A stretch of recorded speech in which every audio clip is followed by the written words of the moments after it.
My name is Vishnu Gopal TV. I am a legal intern at Lexis and Company. I am from Cooperative School of Law, Kerala. I am a third year student pursuing BBA LLB Honors. Today's topic for this video is bail is rule and jail is an exception. The purpose of this video is to analyze the doctrine this bail is rule and jail is an exception. So this principle, that is this bail is rule and jail is an exception, is an important principle which has been laid down by the Supreme Court of India in a famous case, that is State of Rajasthan versus Balchand alias Balia case. And here the judgment mainly concentrated on Article 21 and also mentioned about various rights. A person is not guilty until proven. The court had looked into the doctrine of bail is rule and jail is an exception in deciding the rules regarding the granting of a bail. In order to understand the concept of this doctrine laid down, and we have to analyze about bail, kinds of bail, and some relevant cases, etc. So bail are of mainly three kinds, we all know, that is anticipatory bail, regular bail, and interim bail. So anticipatory bail, that is under section 438 of the Code of Criminal Procedure, and anticipatory bail may be granted by High Court or Sessions Court. A person may apply for this kind of bail when he is apprehending that he may be arrested for an offense which is not bailable. So regular bail. So bail granted when a person is taken in the custody of police, he may be granted a bail, and such a bail is not where bail is granted under section 437 and section 439 IPC. So next one is interim bail. Interim bail means it is a bail which is been granted for a short period of time, and it is termed as interim bail because of that. So that means it is such a bail which is being provided for a certain specific limited time or time period of time.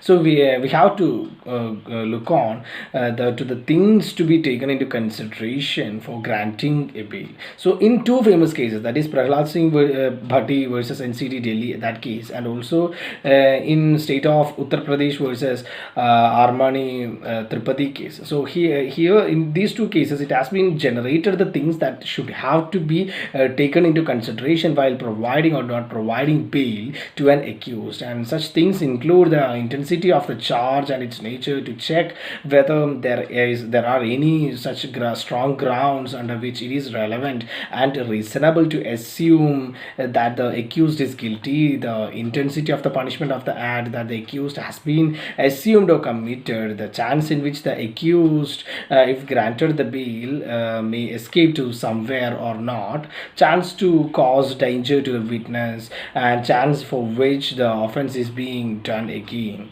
So that are the things that has to be looked on. So we can just look on to some situation or one situation in which the bail is rule and jail is an exception is being applied or is being influenced or is being found. So in Arnab Goswami, that is Arnab Goswami, we all know, the chief editor of Republican TV, was accused for the abatement of suicide of two people, that is Anvay Nayak and his mother. After completing the initial investigation also, there was no relevant and reasonable evidence that has shown Arnab is guilty. Earlier he had applied for an interim relief, but the Bombay High Court had rejected to grant the bail. The Supreme Court had finally provided him bail in the on the month of the November 2020. So that's the case. So jail is an exception, we have to look on to that also. So unless if it is evident or at least has a strong assumption on reasonable grounds for detaining a person at the stage of pre-trial, or else the person cannot be refused to grant bail.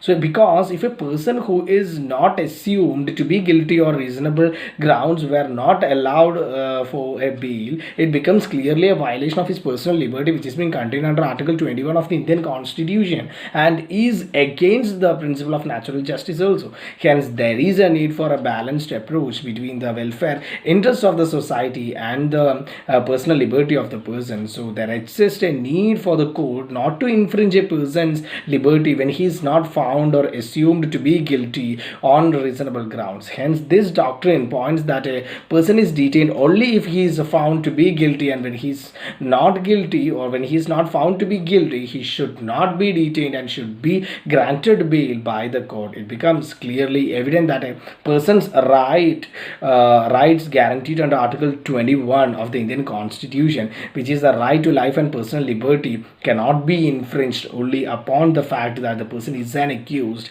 unless the offense against him is being proved beyond reasonable doubts. So the court, while granting a bail, will take into consideration various things such as the violation of the person's liberty, as well as under Article 21. So whether there is a reasonable evidence to show the accused is guilty, stands for threatening the witness. When the accused is granted bail, will the accused destroy the evidence and the cooperation of the accused in further investigation, etc. So hence the doctrine, that is this doctrine, bail is rule and jail is an exception, is a relevant and important doctrine, and it helps to ensure that the accused is not unnecessarily detained if he is not found to be guilty of an offense, or if the reasonable evidence is not available against him to prove he is guilty. Hence, that's about this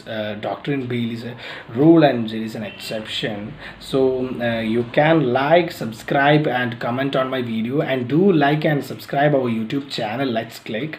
Please give me a feedback of this video, and if you have any question relating to this video, you may please comment that question in the comment box. I will be replying as soon as possible. This video does not solicit any types of promotion or advertisement as per the guidelines of Bar Council of India, and the sole purpose of this video is for educational purposes only. By saying these words, I am concluding. Thank you.